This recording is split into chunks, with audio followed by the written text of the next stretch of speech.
In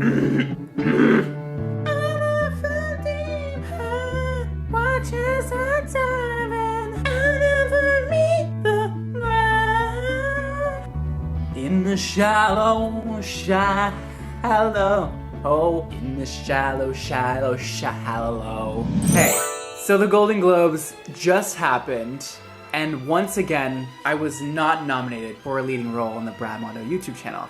It's fine, really, it's fine. I just worked my butt off on this channel, and I wanted a nomination, and it didn't come this year, and it's okay. Next year, I can do it. I'm gonna do it next year. So I tuned into the red carpet pre-show to see all the beauty, the glamour, the fashion. I didn't see a lot of it, however, I did see this. He stole my look. It's okay though, he can rock it. And this, Timothy, little old Timmy boy. I see that harness you're wearing, and I do want to tug on it. And then there was this. We can't forget this. This is definitely a moment. I mean, and this. Ooh, sexy. And this.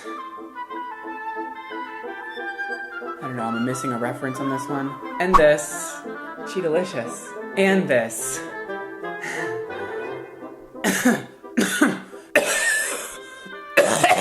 And then we had this moment. This one. And I was sitting there watching my TV like, ooh, yes, Gaga, yes, Gaga, yes, Gaga. And then I kept watching my TV, and I kept staring at that TV, and I got closer to it, and closer to it, and then I zoomed in, and I zoomed in more, and then I saw this.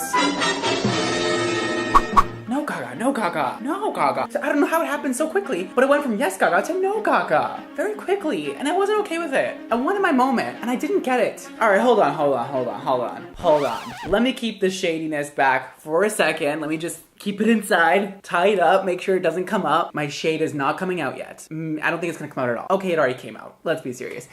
I wanna first say something before this video continues and I talk about Lady Gaga's hair at the Golden Globes. I do not think that Lady Gaga's hairstylist is bad. I do not think that he's incapable of doing hair. I think that he is a wonderful stylist. I'm sure that he's great. And hair is art, and art is subjective. We all see art differently. In this video, I'm simply giving you my opinion on the look. This is not the right opinion. This is not the wrong opinion. This is just my personal opinion. As a hairstylist, I definitely know that you never know the circumstances behind a look. Some of these stars give you a half an hour to do a look, okay? When you need 3 hours. Some of these stars, they're moving around, they're texting, they're moving their head like this, they're getting their makeup done, they're getting their nails done at the same time. You don't know what happened behind the scenes, but I always like to give a lot of credit to these celebrity hairdressers because it is not an easy job. But the last thing I want this video to do is bash Lady Gaga's hairdresser. Please do not leave any hateful comments. If you are gonna leave any hateful comments about the look or about the hairstylist, don't. But you can leave constructive criticism below. I've seen a lot of looks that Lady Gaga gets by him and they're all awesome. Now with that said, I just want to share my personal opinion about Lady Gaga's look at the Golden Globes. Let's do it. Let's recap on this look. Alright, so here's the look. It's sort of a periwinkle blue. I know that the look was also inspired by Judy Garland in A Star is Born from 1954, and I understand the concept of the hair completely.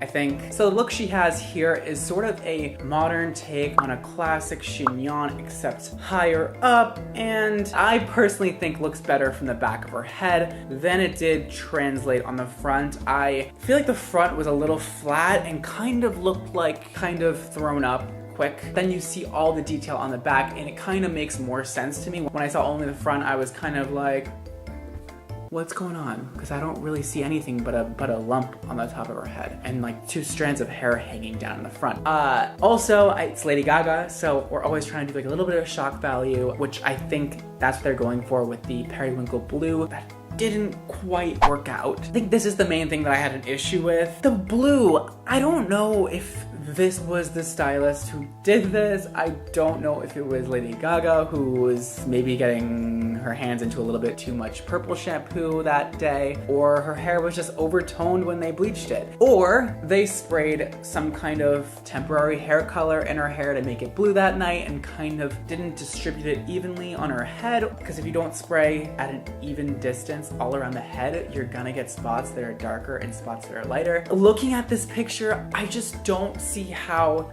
he could have messed up that bad with like a spray hair color. I mean, anybody looking at this can see that it's not covering every strand of her hair and it needs to be like coated over again. Or maybe this was just an artistic choice and maybe Lady Gaga loved it. I mean, clearly she walked the carpet with it, so I don't think she would leave her house if she didn't like it. And hey, more power to them. So I just found this article on ET after I recorded this video. It says, Aspirus used the blonde life lightener to create this brilliant blonde and then mixed the brand's semi-permanent color intensity in sky and rose to create the cerulean blue.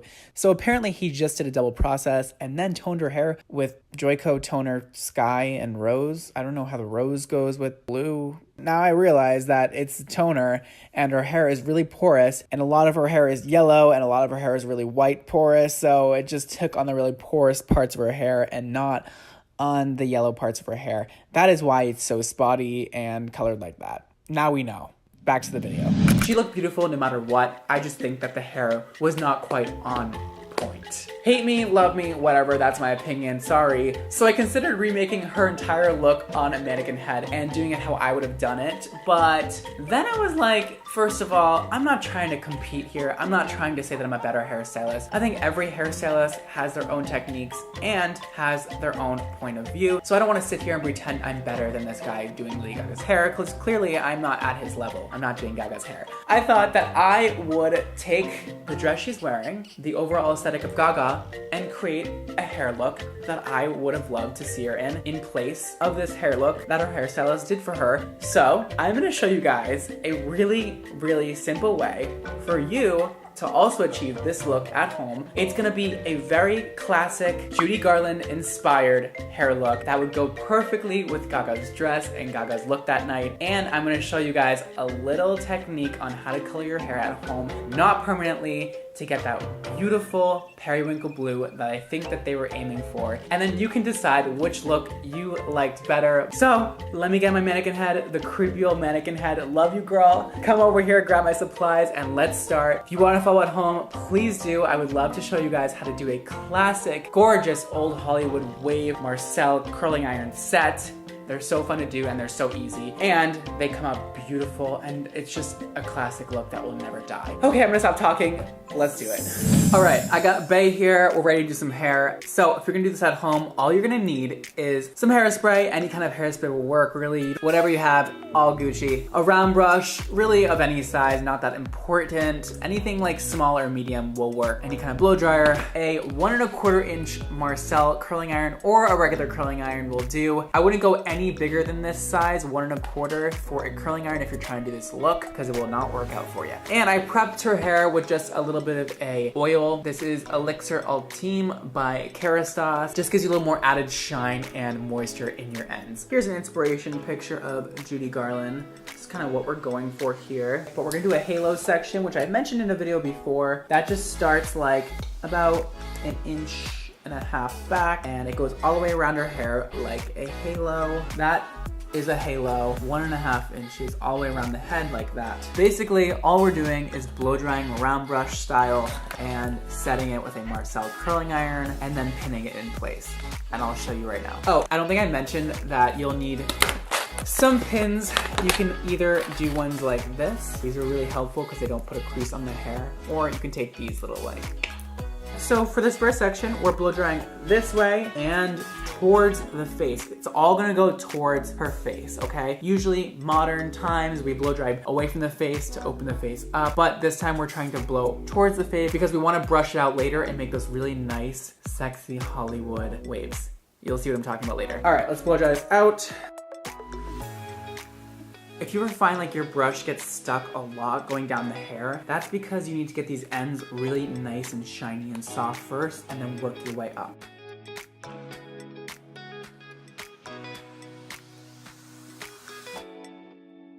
All right, now while the hair is still hot and setting in place, we can quickly take our curling iron. This doesn't need to be at high heat. I have my curling iron set at 300 and just do a simple curl towards the face. Very old school, sort of banana curl situation. Let that sit for a second, get it nice and hot, let that drop out. Boom, it looks crazy right now, but it's gonna look very pretty later. We're gonna quickly ravel that up.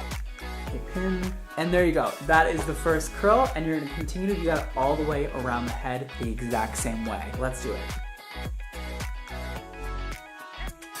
Another thing that's gonna cut down your time a lot when blow drying your hair is to really get that moisture out of your hair before you really start to style blow dry. Rough dry the crap out of it until it's like 80% dry. Unless you have really curly hair, don't do that, okay? Work from wet to dry. But if your hair is relatively straight or wavy, you can definitely get 80 to 90% of that moisture out before you start to do stuff like this. And again, you guys, it's so important to focus on these ends first and make sure they're nice and shiny and perfect. All right.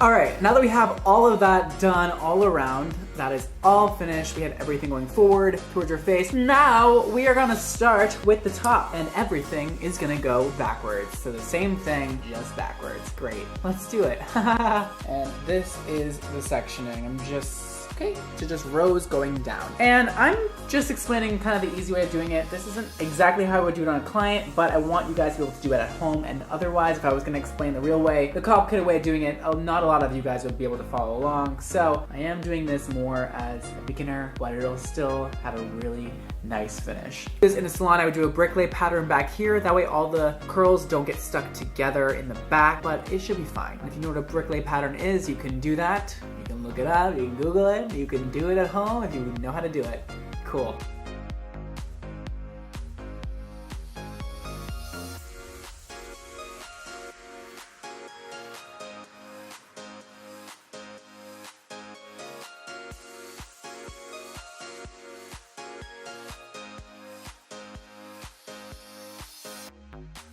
Alrighty, the blow dry is finally complete. We have the entire head set and ready to go. And if you guys want a more detailed description on how I did this, there'll be a video link below. It's called How to Do Perfect Hairstylist Blowout or something like that I made a few months ago, and it explains pretty much this without the curling iron. So if you want to learn how to do a really nice blow dry, just watch that video. But now that we have this base, now we get to do the fun part. I'm so excited for this part. Oh!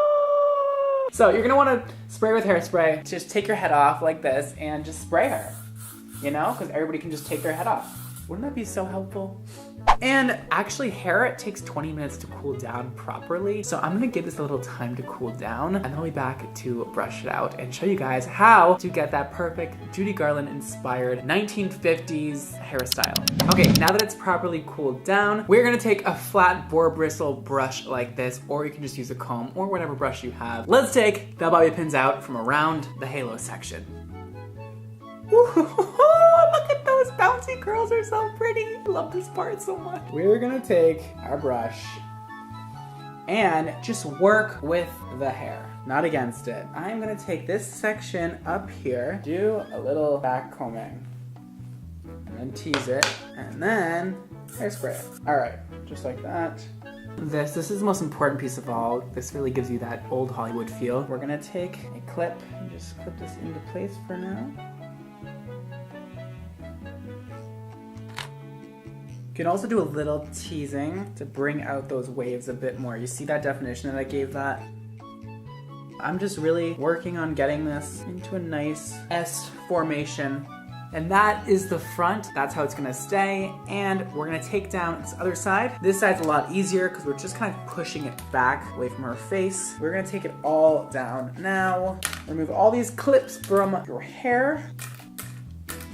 Just get your hands in there and break up all of those curls. And just working with the hair, I'm gonna pin this section back because I feel like that's something Julie Garland would do. I don't know that much about her, but it seems like something she would do. Just like that.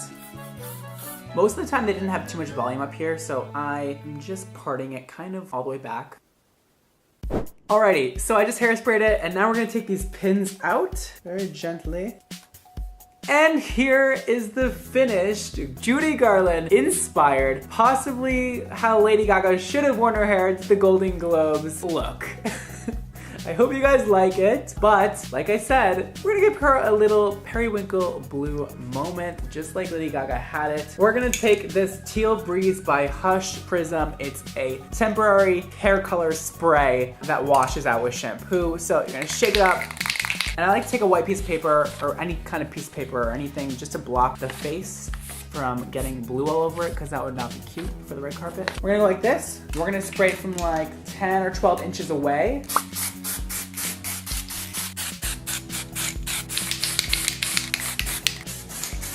And there you go, that is the blue added to her hair. And listen, if she was going to the Golden Globes, I would spend another hour doing that blue. I kind of just went over it really quickly, but I think it looks pretty nice. And to be honest with you, it's not very easy doing this spray color. It's never that perfect or even, except I just think it could have been a little bit better on Gaga. Doesn't need to be perfect, but there was spots missing, you know? This is how I would have loved to see Gaga on the red carpet this year with that gorgeous blue gown, my Judy Garland inspired look, and the Gaga inspired look. Here it is. A mix between the new and the old. I'm digging it. It's really cute and fun and fresh. So I hope you guys enjoyed this video. There's a lot of information, and I hope you learned a thing or two about how to style your hair at home and rock this gorgeous 1950s Judy Garland inspired, Lady Gaga inspired hair look. Thank you guys so much for watching today. Give this video a like, subscribe if you're not already. Don't forget to live your extra life, and I will see you all next time. Peace.